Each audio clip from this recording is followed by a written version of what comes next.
తెనాలి మండలం సంగం జాగర్లముడి గ్రామంలోని పవిత్ర పుణ్యక్షేత్రమైన శ్రీ బాల త్రిపుర సుందరి దేవి సమేత శ్రీ సంగమేశ్వర స్వామి వారి దేవస్థానంలో మహాశివరాత్రి బ్రహ్మోత్సవాలు ఆదివారం ప్రారంభమయ్యాయి. వ్యవస్థాపక ధర్మకర్త ఎంఎస్విఎం రావు పర్యవేక్షణలో ఈ పద్మ బ్రహ్మోత్సవాలను ప్రారంభించారు. మండల గ్రామమైన సంగం జాగర్లముడిలో మహాశివరాత్రి బ్రహ్మోత్సవాలు వైభవంగా ప్రారంభమయ్యాయి. అత్యంత పుణ్యక్షేత్రమైన శ్రీ బాల త్రిపుర సుందరి దేవి సమేత శ్రీ సంగమేశ్వర స్వామి వారి దేవస్థానంలో ఆదివారం విఘ్నేశ్వర పూజ, పుణ్యావచన, పంచగవ్య ప్రాసన నిర్వహించి స్వామివారిని పెండు కుమారుని చేయడంతో బ్రహ్మోత్సవాలకు అంకురారోపణ చేశారు. ఈ నేపథ్యంలో స్వామివారికి విశేష పూజాది కార్యక్రమాలు నిర్వహించారు. యాజ్ఞిహ బ్రహ్మ గూడూరి గోపీకృష్ణ శర్మ, సంగాపు వెంకటరమణ, ప్రతిపాటి కాళీప్రసాద్, ప్రతిపాటి నందీశ్వర దీక్షితులు, సంగాపు శశిధర్ ఆలయ సిబ్బంది పాల్గొన్నారు. ఈ సందర్భంగా ఆలయ నిర్వాహకులు బ్రహ్మోత్సవాల గురించి వివరించారు. ప్రత్యేకంగా 26వ తేదీ ఉదయం 5 గంటల నుండి సాయంత్రం 5:30 గంటల వరకు మహాశివరాత్రి సందర్భంగా ప్రత్యేక అభిషేకాలు నిర్వహించడం జరుగుతుందని తెలియజేశారు.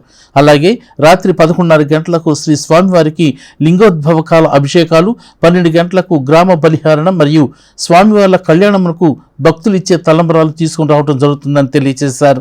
కళ్యాణ మహోత్సవంలో శ్రీ సంగమేశ్వర స్వామి, శ్రీ పావని నాగేశ్వర స్వామి మరియు శ్రీ వీరభద్ర స్వామి వారి దివ్య కళ్యాణ మహోత్సవం జరుగుతుందని, ఈ కార్యక్రమాలు ఆలయ వ్యవస్థాపక ధర్మకర్త ఎంఎన్విఎం రావు నేతృత్వంలో జరుగుతాయని తెలియజేశారు. సంగం జాగర్లముడిలో వెలసినటువంటి గంగా బాల త్రిపుర సుందరి సమేత సంగమేశ్వర స్వామి వారి యొక్క ఆలయ పరివార దేవత మహాశివరాత్రి బ్రహ్మోత్సవాది కార్యక్రమములు పంచదన దీక్ష 5 రోజుల దీక్షతో మహావైభవోపేతముగా ఈ రోజు నుంచి కార్యక్రమములు ప్రారంభమైనవి.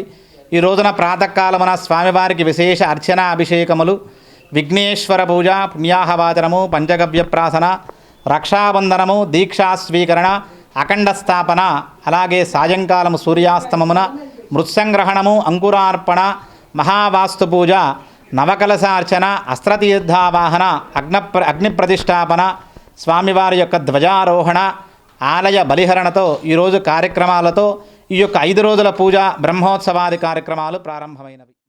సాయంత్రం 7 గంటలకు ధ్వజారోహణ అనంతరము సంతాన ముద్దలు వేయబడును.